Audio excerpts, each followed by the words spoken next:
was that? I'm like, dude, I know. I'm an audio guy. I should not have audio issues. It's funny, right? Because you think like after this bullshit of the last year, we just be all like Zoom giants, right? Like, I know. I've done my fair share. I don't know about you, but it's been pretty prevalent in my life for the last.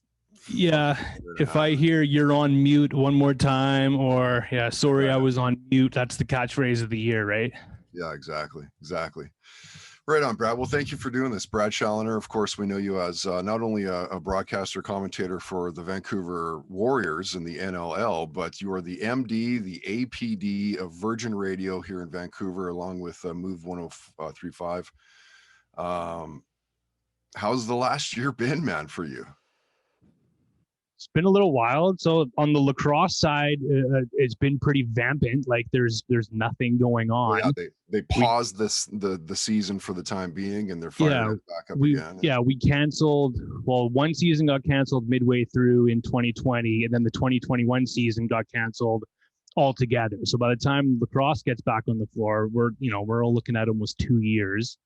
And from a radio standpoint, like you're looking at it, I've been at home in my garage and at my kitchen table for the last year, which is it.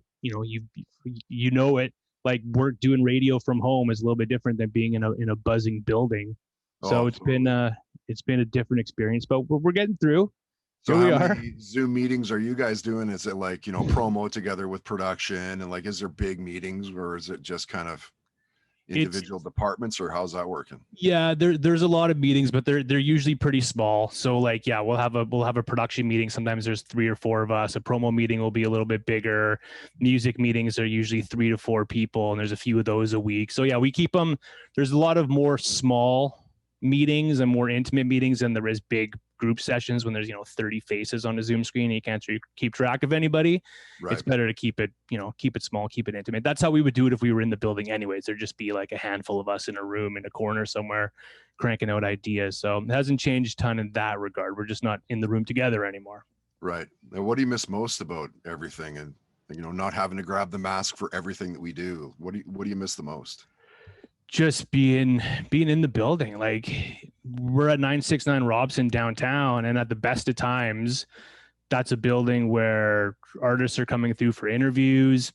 Up until a couple months ago, we had TSN 1040, the characters that were on that station buzzing around in the halls and talking to those guys, and just the camaraderie of shooting the shit and having off the cuff sort of brainstorms in the kitchen and those kind of things. And just heading downtown every day. Like I'm out in the suburbs right now, so I miss getting into the city every day. Yeah. And why radio for you? Like where did you grow up?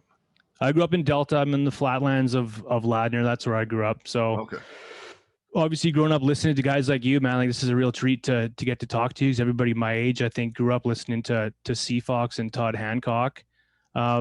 For me, it was. That's nice of you to say, man. Thank you. Nice. No problem, buddy. No,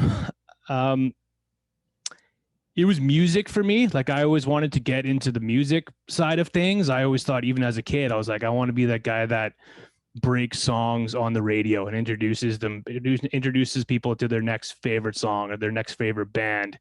Learned pretty quickly in broadcasting school that doesn't really exist as much as it used to. I'm like, oh, there's music directors and there's programmers and there's people that do that. It's not just jocks grabbing their favorite record off of a shelf.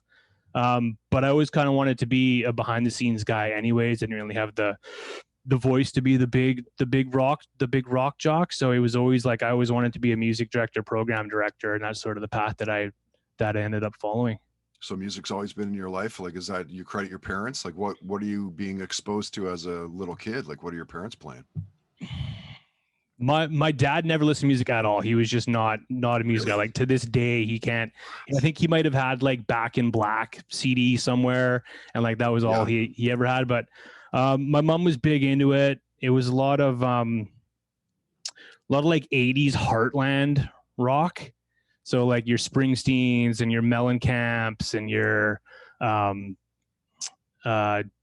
Seger and those guys who kind of opened up the door for me to go back a little further than that and get into your Neil Youngs and your Tom Petty's, and then further back your CCRs and and fall in love with sort of the old stuff to start. And then growing up as an MTV fan, like there was no genres on much music when I was growing up, right? So, you know, you could have Nirvana on, and then, you know, 5 minutes later, a couple years later, then you've got like Britney Spears, and it all sort of was always together for me in the same playlist, you know, like they were always side by side, and no genre ever felt out of place. So then just sort of falling in love with all kinds of music, and that permeates through to this day. Mm-hmm. What's the first concert for you? First concert, Too Short, E40, and Be Legit, the Bay Area Bosses Tour. Awesome. Yeah, 16 years old at the Vogue, general admission. I don't know why they made that show general admission and why they made it for all ages. But yeah, youngest person there, whitest person there, most out of place person there. And that was like, you know, full into the concert scene. Like I remember, you know, being a shifty little 16-year-old kid and elbowing my way to the front of the stage, and like I'm like, this is what concerts are like. You can just get front row every single time, and right, doesn't always work out that way. But yeah, when you're 16 and slippery, you can make that happen. Pokey little elbows too. That helps. Exactly. Yeah. Right. I know this is slippery waters to go in with a music director, but for you, most overrated band. Most overrated band. From a radio standpoint, from a pop radio standpoint, I'm gonna say Demi Lovato is overrated. Okay. In the fact that she's never actually, if you look at her playlist history, she's never really had a hit record before. A hit record. Yeah, like everybody knows who she is. She's hosting reality shows, and like the labels make a big deal of it every time a Demi Lovato single comes out. And, you know, we might add a song and it might get a couple hundred spins here and there, but like she's never had like a bona fide hit at pop radio. Yet she's a name that everybody knows about. Exactly. Right. Yeah. But yeah, she's never had a major radio hit, at least here in Canada. Interesting. And how about most underrated band? Underrated band. Jeez. There's everybody's underrated. Everybody's favorite bands are underrated. Who should be bigger? I don't know, man. I listen to a lot of alt country music. So maybe a guy like Jason Isbell, who's one of the best songwriters in the world right now, and, you know, has some pop hooks here and there, but he's not a household name. But if you listen to him and give him a chance, there's a lot of meat there, and everybody sort of should know who he is, I think. Yeah. And is that frustrating as a major market music director to not be able to just drop one of those guys in here and there? And there's definitely a rhyme to the reason in what you're doing. Well, yeah, if it's not a major label priority, it's going to be tough to get played on a radio station. Like, you know, he's an old country guy, so like we're not looking at him on Virgin or Move, unfortunately. But in general, I mean, but yeah, in general, you want to. That's, you know, you got to sort of, it's part of the game of radio, right? Like, yeah, I'd love to play all my favorite records all the time, but if the labels aren't telling you that this is the priority and this is the one that we need to sort of blow up, then it's a little tough. Right. Do you think it'll ever get to, maybe not necessarily where it was in like the mid 90s? Like when I got into the game and it was like Rob Robson and Bob Mills were the guys that were, you know, pulling those strings, programming and music, you know, it felt that there was way more gut to it. Do you think that radio will ever get to that point? I like to hope so. I like to hope so. I like to think that you can go out on the limb and play a record that you think is right for your radio station. The shift needs to happen. Something needs to happen with radio. Yeah, something needs to happen for sure. You know, you can't homogenize every radio station. I think you need programmers to go out on a limb and and be bold and take risks. That's what turns people away from radio when it is sort of homogenized and watered down. Like, what song is making your radio station special? What song are you playing that no one else is playing that you can sort of create a hit from? I think, that's a possibility. That's something that can set stations apart. Yeah, absolutely. Yeah, well said. And have you always been into sports? Yeah, I grew up as a sports kid. Like, I grew up playing in the Lower Mainland here, like playing hockey and playing lacrosse and being a rink rat growing up. Like, that was sort of part and parcel with growing up, for sure. And so what's your, I mean, you would think that it would be obvious that it would be lacrosse because that's what you do for a job, but like, is that the favorite for you to watch, or is it hockey, or where does that lie? It's totally lacrosse. It's always been lacrosse, man. And if you've been a big supporter, you've had guys from the team on this podcast over the years. Have you been to a Warriors game? You've been to a Stealth game in the past? Yes. Yeah. Fantastic. And is it not one of the most entertaining sporting things you've seen before? Well, it's just so fast, right? Like, you don't realize it until you get there and you're like, holy crap, everything is going like motoring 100 miles an hour. It's incredibly fast. It's just so much different than hockey. Yeah, totally. And I know, and people have a tough time explaining lacrosse. Like, you see marketing books and stuff that always say, it's hockey without skates, or it's basketball with hockey gear on. But like, I don't think it's any of those things. Like, it's its own unique thing, and people want to try to always put it in a box and describe it. But I think if people come out and watch it and see the creativity and how unique the sport actually is, I think it could turn a lot of heads. But yeah, for me, like, there was a senior B team in town called the Ladner Pioneers, and that was what we went up. That's what we grew up going to see every Thursday night they played here. And, that was like the best bang for your buck and one of the best sporting atmospheres. And to have that on a professional level is awesome. Yeah, dude, I think that it's just a matter of like getting people in the Lower Mainland to go and check out a game, and it would literally change the way that they look at not only the team, but the sport and the culture of that. Here's a sport that's one of our national sports, and how many people here in Vancouver have gone to a game? Exactly, right. And when they do come to a game, they'll be converted. They come back and they come back. So yeah. All right, dude, let's get outside of radio and lacrosse and of course everything you're known for. What are you binging? Do you find time? Is there time in your world to actually? There's time after the kids go to bed, and you spend some time with the wife. There's time. Yellowstone, I'm really into right now. Yeah, I'm getting that so often right now, man, and I have not seen a second of it. Oh, really?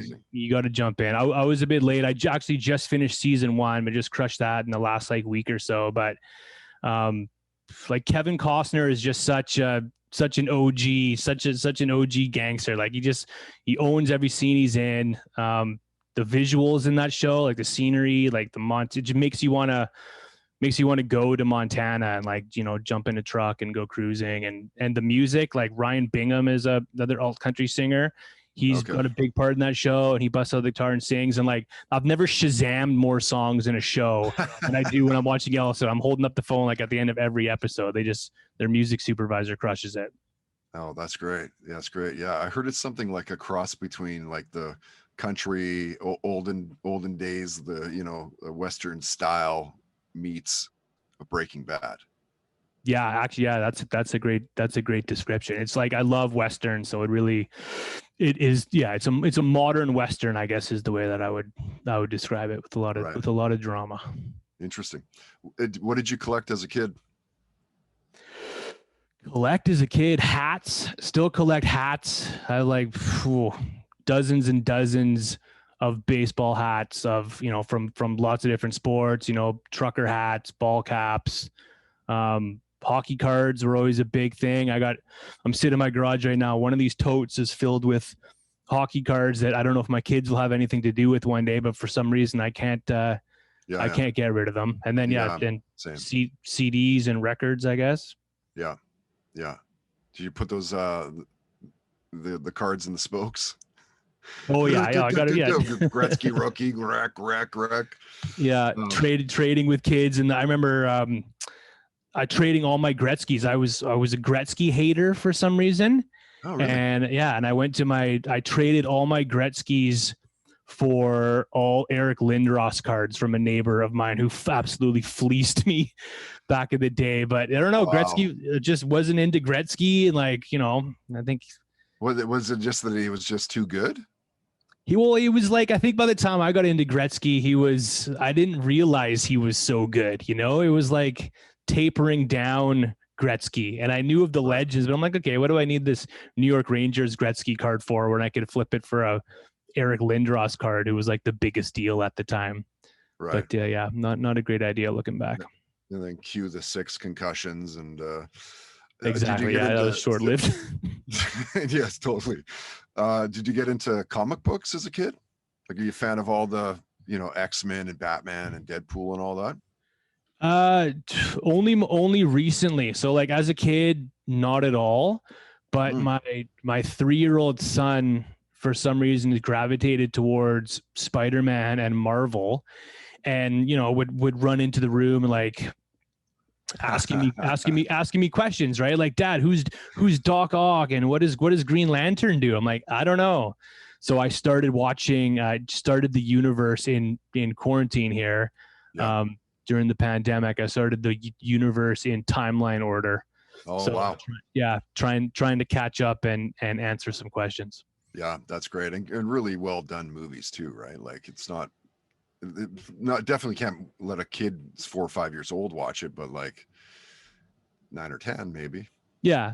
And so I'm catching up. I'm doing the homework for them so I can answer some of the questions. But yeah, like talk about, you know, all the A-list celebrities possible crammed into one film and one series. Like they got everybody. They got the formula down pat, right? Well, they almost get to the point where they do too much of that, because now it's like, okay, well, now you're just going to put out a regular Hulk movie and you want me just to watch that shit? Like I just saw Hulk with Thor and, you know, start naming off all the characters. Like, yeah, exactly. Right. Yeah. We'll put them all together. We don't want no more solo films. Yeah, exactly. Yeah. All right, dude, I'm going to respect your time. I got 2 more questions and then we'll wrap it up.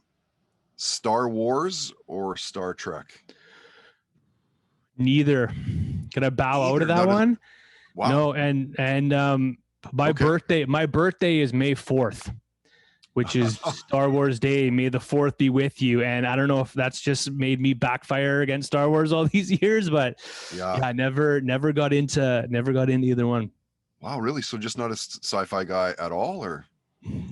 No, not really. Not really. It's more dramas and westerns and things like that.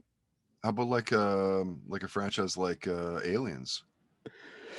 Never got into Aliens either. Sci-fi, man, that's scary as fuck, dude. Yeah, is that right? Oh yeah, that's some scary stuff. So neither Star Wars or Star Trek. Interesting. Oh. I haven't had many of those. I've probably talked to 700 people in this podcast. Jeez, and then no one said. I would say that there's 10. Wow. Not okay, many, well, I'm in the some. I'll hook me up with those 10 people, and we'll chat. We'll start a Facebook page. Have you ever had a near-death experience? Not necessarily where you're floating over your body or whatever, but more like, holy crap, I could have died there. Near-death experience.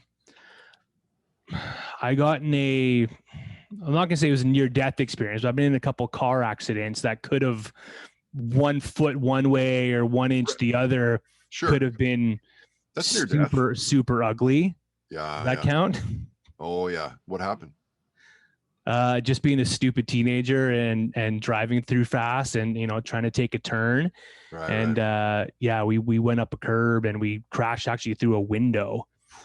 And the window probably saved our lives. If we were, you know, a couple feet over, that would have been like the outside of the building, I guess, and you know, a support wall. So we were a couple feet away from luckily no one got hurt. Everyone's still here to talk about it today, but I guess that was the closest. That's I mean, dude, that's near death, right? You never know what's going to happen after that.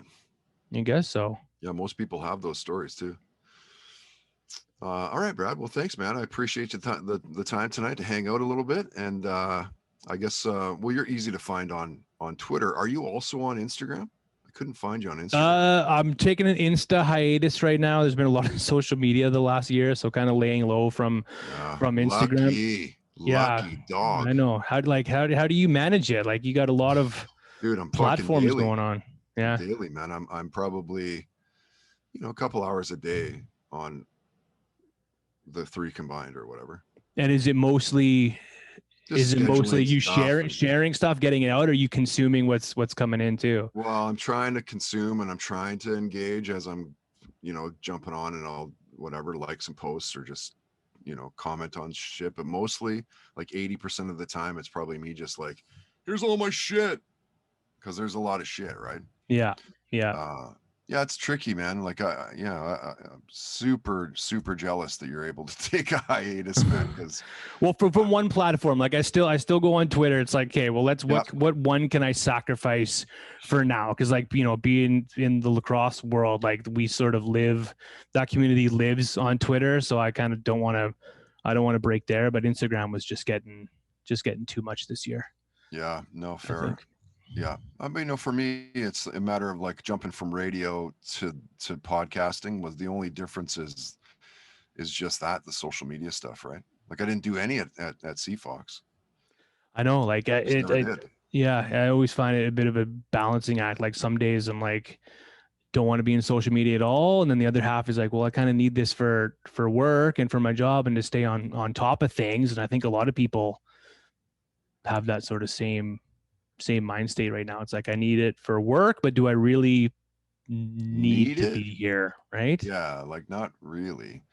I'll tell you what, Brad, if you ever see me either drop the podcast or just get out of the industry in its entirety, you won't ever see me online. Wow. You know what? I hear there's that does surprise me. I'd probably be the same way, which is crazy. Like, I hear a lot of broadcasters I've heard that. Like, a lot of people that are out of the industry, they say the first thing is, I can't believe how little I cared about pop culture, right? When they got out. I'm not saying like music will always be, with a guy like you and with me, but like, when people are going on with celebrity updates and those kind of things, like, I think you don't miss that when it's not part of your job. Yeah. And then for me, not to get too me in this interview with you, but when I was at CFOX, that's why I never did that style of stuff, right? I always did like music talk, mostly a lot of Canuck talk, a lot of local sports and stuff. But if you don't like it as an announcer, you shouldn't be talking about it. Yeah, fair enough, right? Exactly. It's going to come through in your delivery, right? Yeah, like, your audience is going to sniff that out. Like, if you don't give a shit about it, they're not going to either. They're not going to either. Exactly. Yeah. All right, dude, you're good shit, man. I look forward to one of these days cracking back a beer and actually doing this in real time, man.